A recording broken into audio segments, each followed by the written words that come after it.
Ja, guten Tag und willkommen zu dieser Ausgabe von Tourismus Namibia, unserer Show, die wir einmal in der Woche Ihnen bringen. Natürlich mit Topics, also Themen und Destinations, wo wir halt uns so verschiedene Urlaubsideen ansehen. Und dann zuletzt haben wir To the Point, also auf den Punkt gebracht. Natürlich diesmal gleich 2 Punkte, aber da kommen wir noch hin. Ich bin Frank Steffen von der Allgemeinen Zeitung und als erstes haben wir natürlich die Topics.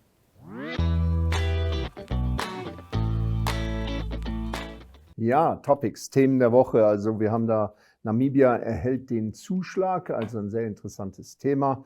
Namibia hat den Zuschlag für die Ausrichtung des prestigeträchtigen Africa Hospitality Investment Forum AHIF im Jahr 2024 erhalten.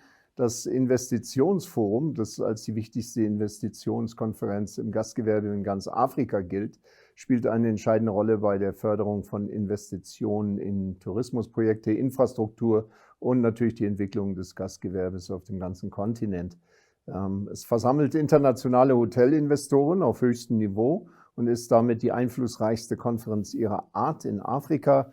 Dieser Sieg oder diese Errungenschaft ist ein Meilenstein in Namibias wirtschaftlichen Wachstum und Entwicklung. Er bedeutet die Anerkennung des Landes als wichtiger Akteur in Afrika, eben im aufstrebenden Tourismus- und Investitionssektor. Und nach Angaben des Namibia Investment Promotion and Development Boards ist Namibia gut gerüstet und bereit, sich der Herausforderung zu stellen. Die Gelegenheit, Gastgeber der Veranstaltung zu sein, unterstreicht das Engagement des Landes, das namibische Gastgewerbe und den Tourismussektor zu fördern, der bis zu 14% zum nationalen Bruttoinlandsprodukt beiträgt und über 100.000 Namibier beschäftigt. Wir haben natürlich da einen kurzen Videoclip mitgebracht von der letztjährigen Veranstaltung, die in Nairobi stattfand. Und das ist eine echt richtig gute Entwicklung, zumal Hanja neulich auf ihrer Konferenz sich jetzt dazu durchgerungen hat, einfach mal den ganzen Tourismussektor im Gastgewerbe umzuwälzen, neue Ideen rauszubringen, Beschäftigungen zu finden und so weiter. Wir hatten darüber berichtet. Also ich finde es eine wirklich gute Entwicklung.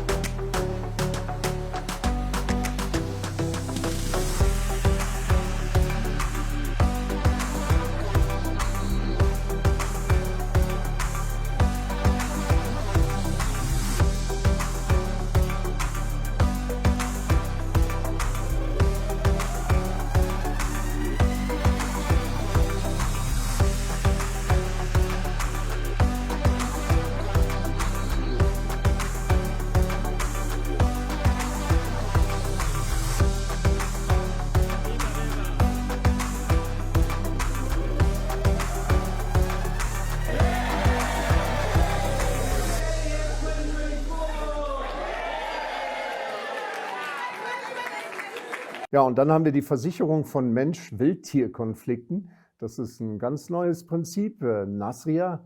Wir hatten, also seit Jahr und Tag hat die Namibia Special Risks Insurance Association, also eben NASRIA, wie ich eben schon sagte, erweitert nun ihre Dienstleistungen im Bereich der Sonderrisikoversicherung und erkundet das Human Wildlife Versicherungsprogramm über ihr Landwirtschaftsversicherungsprogramm. Ein langes Wort, aber es geht im Großen und Ganzen darum, wir haben seit Jahr und Tag haben wir NASRIA und das ist verpflichtend im Lande und jeder muss es haben, aber es geht im Prinzip um politische Risiken, also es geht um Aufstand, es geht um Terrorismus und so weiter. Und Gott sei Dank haben wir ein friedliebendes Land, dadurch wird es nie benutzt. Aber nun haben sie eine Alternative eben gefunden und dann möchte man eben den Mensch-Tier-Konflikt eben als Schema versichern.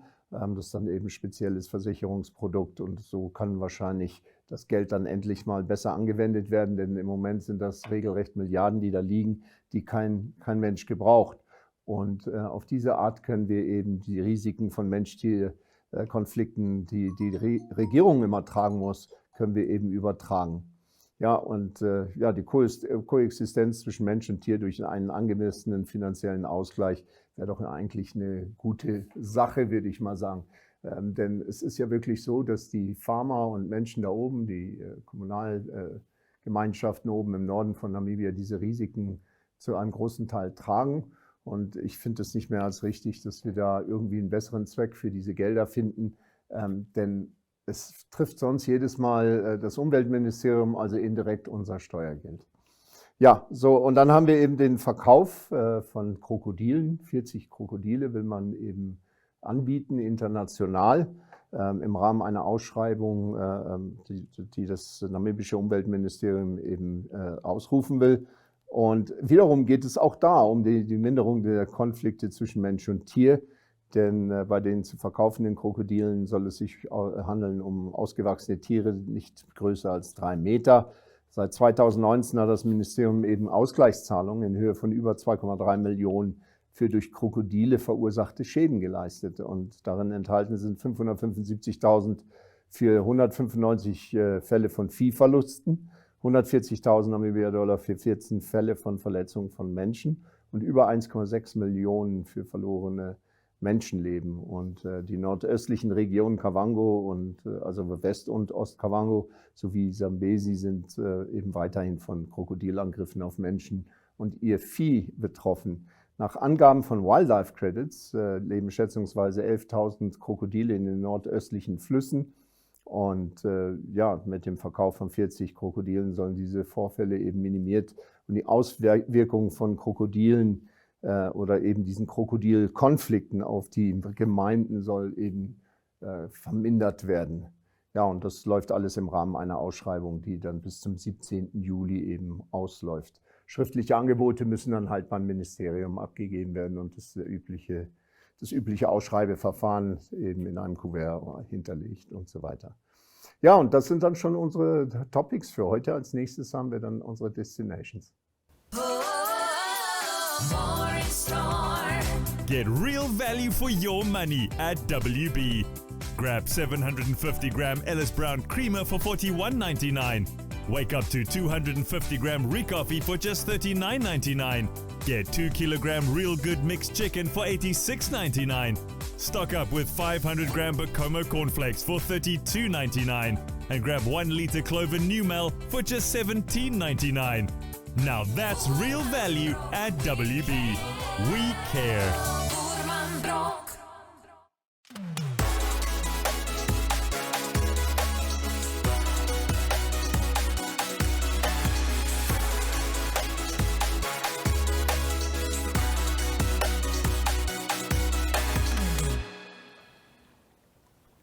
Ja, und unsere Destinations, also unsere Urlaubsideen diesmal von ganz oben bis nach ganz unten, 2 weit auseinanderliegende Ziele. Das erste ist die Mavinga Lodge und die liegt in Ruacana, also mitten im Ort drin. Ziemlich großer Hof und große Anlage, liegt aber direkt am Ufer des Kunene-Flusses mit Blick auf die Grenze nach Angola. Sie bietet Unterkünfte für jedes Budget, einen Garten, kostenloses Wi-Fi, Klimaanlage und einen atemberaubenden Blick auf den Kunene-Fluss. Die Lodge bietet traditionelle namibische Gastfreundschaft, während man in der Nähe auch angeln kann. Man kann hier sehen, es ist ein ziemlich solides Gebäude und auch so angelegt, dass es schattig ist und so, dass man nicht, wie wir so schön sagen, hier im Lande vor Hitze verreckt.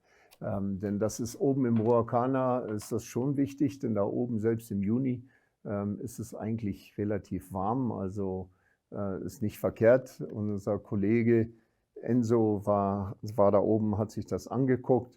Und hier sehen Sie, wie gesagt, diese kleinen Chalets auch noch innen drin. Einfach, aber mehr will man ja gar nicht. Man will ja nur gut übernachten können und eine Dusche. Mehr braucht man nicht. Ja, und dann hat er uns natürlich ein Video mitgebracht.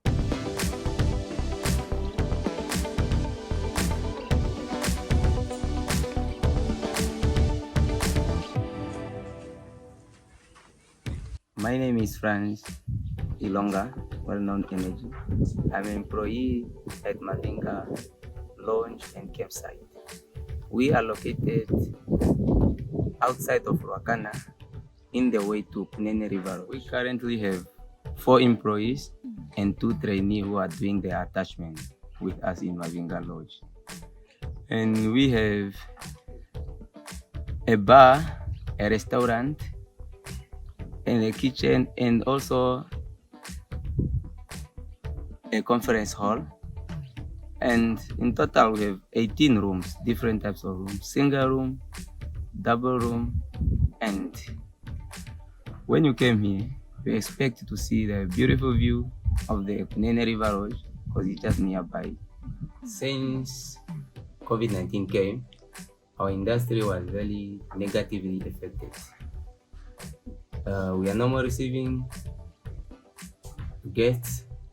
Tourists are not coming anymore, which is making it hard for us to make money in the establishment and getting the chance of giving opportunity to get or to give job to our fellow people who are sitting home. But now we are asking people to come join us in Mavinga Lodge and book with us.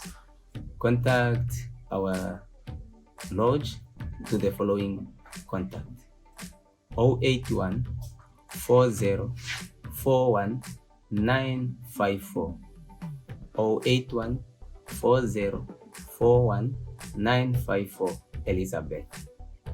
Another contact: 081 844 2138, 081 844 2138, Dolly. Thank you guys. We are expecting you to come visit us and do industry activity with us, especially at Mavinga camping site. I thank you.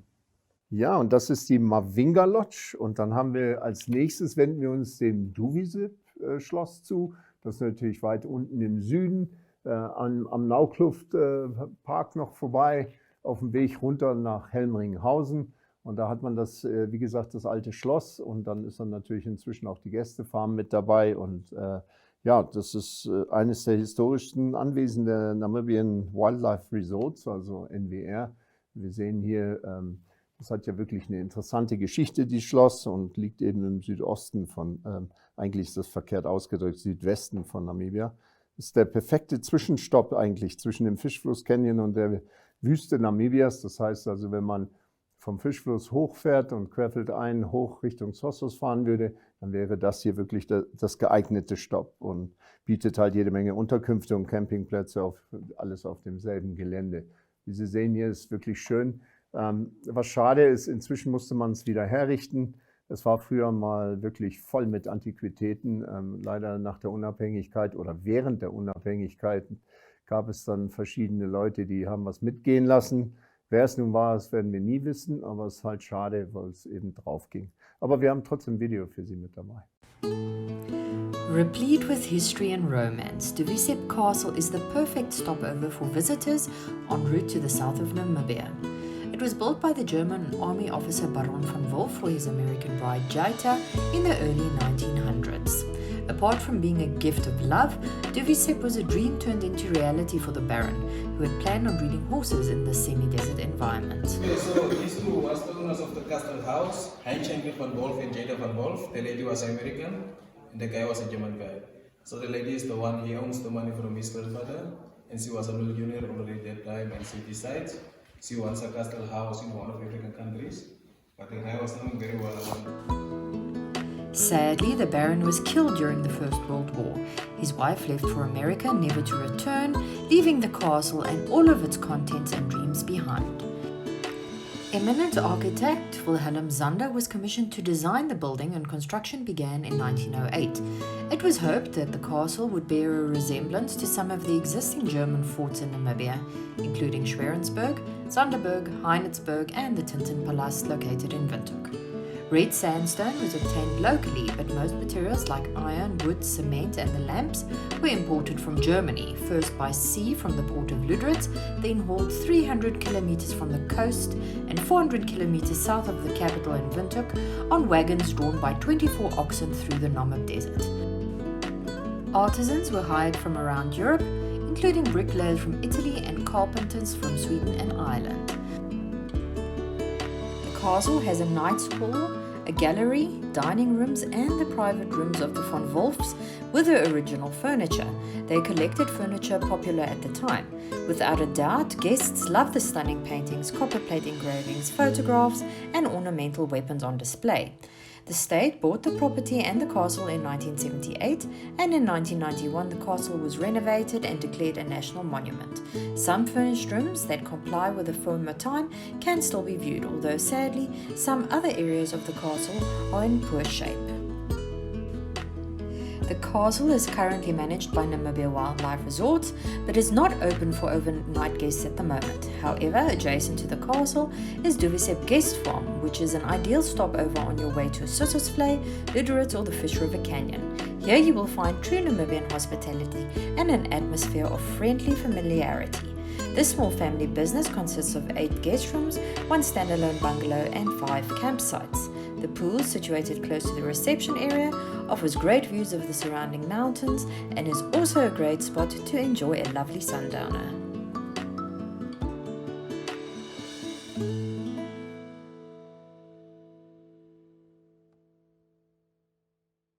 Ja, und das ist das Duwisib-Schloss unten im Süden, also bestimmt ein schönes Zwischenziel.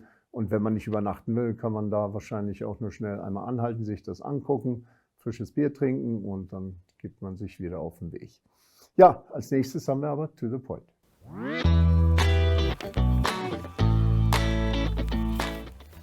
Ja, To the Point, also auf den Punkt gebracht. Heute gleich 2 Themen. Als erstes hat unsere NMH-Journalistin Yolanda Nell hat sich mit einer Gruppe von Reisenden namens Tuk-South, das sind der Ivo und Jasper Horsey, die sich auf eine Reise in Tuk-Tuks begeben haben, um die afrikanischen Straßen zu erobern. Gucken Sie sich's an. So, where are you currently?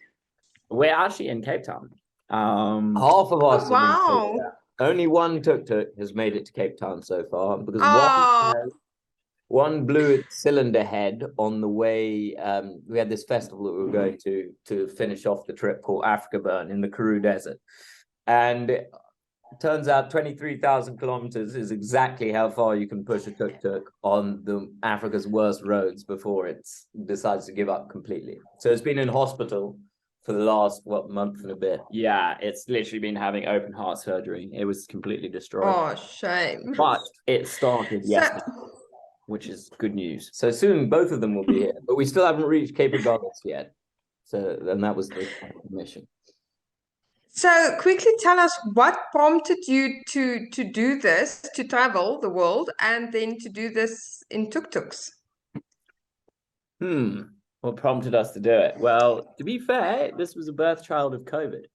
Everybody knows COVID, big, bad, scary disease thing that messed around with everyone's lives for 2 years. Well, the one positive to come out of it, definitely in our lives, was this. We were the whole team was spread around the world doing different things, going in different directions. I myself was at university at the time, so was Robbie. I was studying to be a marine biologist. I was moving to Western Australia to go study dolphins. I was a sculptor, and I was about to move to Canada, and I wanted to drive to Patagonia from Canada in a van, but now we're just doing it in a tuk-tuk instead, and it's just taken a couple more years to get there. Why Africa? Well, even though we don't sound it, we're actually African. Myself, my brother, and Robbie, so 3 out of the 4 members of the team, we were all born and raised in Kenya. So we're all Kenyan citizens. So it's home to us. And we hadn't really explored. We've done a lot of exploring through East Africa, a lot in Kenya. We've all got the sort of bug that you need to poke your nose in every nook and cranny of a country. And so, we decided Africa was easy because we could leave from home. Our local town sells tuk-tuks. We bang them together in our shed, in our workshop at home. And so it was the next step was either Cairo or Cape Town. And Cape Town sounded more fun, to be honest. But the tuk-tuk idea came from, we were all dragged back to Kenya. And then we just started the British component of our team, the 4th member, he'd been, during COVID, got locked down on this island he was working on in Indonesia. And it's 500-meter across island. He was locked there for a year. And so he had to find ways to entertain himself whilst on the island. So he started filming his day-to-day routines and just any anything he fancied on a day-to-day basis. And then anyway, he ended up going home. But Britain was a terrible place to be during COVID. I mean, some real draconian laws. You couldn't go out or anything. And I was like, and obviously the video making stops. There's nothing really interesting to film if you're stuck inside the whole time. So I called him up. He's actually my friend from university. I called him up, said, come to Kenya. Kenya is a little more lax on the COVID front. Let's start videoing our adventures. We're doing a lot of fishing, a lot of just safaris up into the bush. And then we started doing that. And then we started to see the impact COVID was having on these places that we were cruising in. Like the wildlife rangers' workload has sort of gone through the roof, despite their pay having decreased. Yeah, because like illegal logging, poaching, bushmeat, everything was on the up. So we're like, well, we maybe can use this video storytelling through TikTok and Instagram as a way of spotlighting just how, because everyone was viewing COVID through the humanitarian lens. So we're like, the conservation angle hasn't really been covered.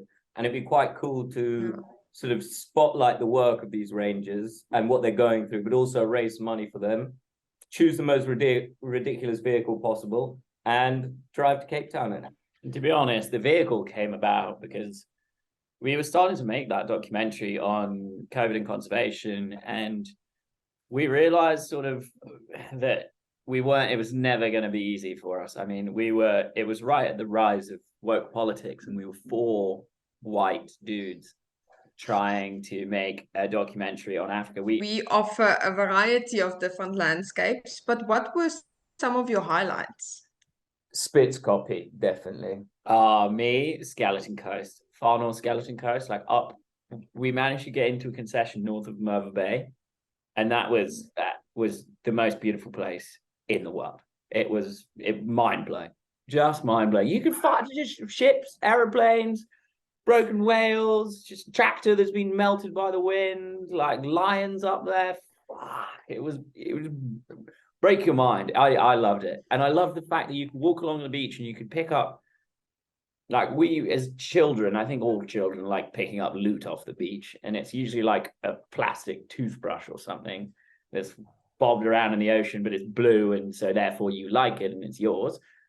In the Skeleton Coast, you see bottles there, glass bottles that are perfectly smoothed by the wind on one side and perfectly new underneath, which shows that not a single human being has picked that up just out of curiosity. It's amazing. It's amazing, like stuff there that hasn't been touched for 30, 40, 50 years by a human. That's rare to find in this world. Guys, thank you so much for your time and taking the time to talk to me. This has been fantastic. I think if there's anything else you would like to add. Actually, we'll add one more thing. The whole reason that we actually did this trip as well, if there are any readers at home that would find this interesting, was to try and raise awareness and money for wildlife rangers. We said that we were making that documentary. COVID kind of disappeared when the Ukraine war started. Suspicious, but we won't get into that. We were doing this to raise money and awareness for the work that wildlife rangers do in Africa, unseen behind this. But I mean, like, people visit Etosha, they don't understand that there's men and women in camouflage in those bushes, making sure that that rhino that you see is still alive. Like, we filmed for a couple of anti-poaching units in Namibia itself. We'll be releasing that footage in the next couple of weeks. But yeah, if anyone is feeling like they want to buy a ranger a beer or something like that, we say buy them a beer, the amount of a beer in your local pub. If anybody does want to donate to the tireless work that African wildlife rangers do throughout our continent, we have a donation page, like a donation link on our Instagram page and website that you can go and click on. It doesn't go to us. It goes to providing boots, training, backpacks, like new socks, a pension scheme. It's just a support system for wildlife rangers in Africa. So if this weekend, I don't know when this will be released, if this weekend you want to buy a beer for a ranger or buy them a pair of boots or anything like that, there's a donation link on our website that goes straight to them. And that is the whole reason we're doing this mission. And we've raised a tiny amount of money. We're not very bad at raising money. So we need to start selling the rangers. We need to start selling the rangers a lot more because, without them, we wouldn't have done this.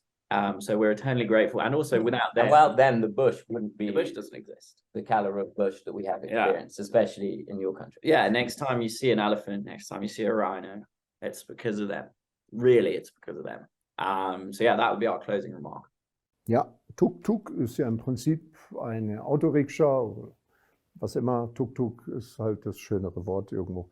Und dann haben wir das andere Problem, das wollte ich gerne heute ansprechen. Touristen respektieren Nationalparks nicht und es geht einfach darum, dass eben das Umwelt- und Tourismusministerium immer wieder davor warnt, dass Touristen in Nationalparks wie Etosha in ihren Fahrzeugen bleiben sollen. Und die Touristen missachten das Mal auf Mal. Ja, es ist eigentlich irgendwo schade, denn es ist ja nicht gut. Sie glauben zwar immer, sie sind vor allem gefeit und haben ja auch alles ordentlich abgesucht, aber so niedrig wie dies Gras da ist, kann ich Ihnen garantieren, habe ich schon gesehen, wie Löwen da durchschleichen und man sie wirklich erst im letzten Moment sieht, wenn sie im Prinzip vor einem stehen. Und diese Leute wollen das einfach nicht begreifen. Hier dieser Mann, der einfach in die Walachei fährt und glaubt, er hat das Recht, da zu stehen, wo er halt möchte. Und es geht halt nicht. Das sind Nationalparks. Und da haben wir Ihnen ein kleines Video mitgebracht und der Mann spricht mir aus der Seele. Gucken Sie sich's an. Let's watch these idiots, guys. 4 people outside the cars. Sophie and Dale. You're at Salvador, close to the lions. I just don't give a shit. Ja, und er hat recht. Leider gibt es kein anderes Wort dafür. Das sind Idioten. Wenn man glaubt, dass Tiere, die einen Jagdinstinkt haben, der vergleichbar mit wenig anderem ist, wenn man die glaubt, man muss sie ignorieren, na gut, dann darf man sich auch nicht beschweren. Und dann würde ich doch ungern später lesen in irgendeiner Zeitung, dass ein armer Tourist von einem Löwen gefangen wurde. Arm ist daran nichts mehr. Arm ist die Tatsache, dass am Ende der Löwe erschossen wird, als ob er die Schuld dafür gehabt hat. Ja, aber genug geschimpft. Ich wünsche Ihnen noch ein schönes Wochenende und wir sehen uns dann wieder in einer Woche. Bis dann. Tschüss.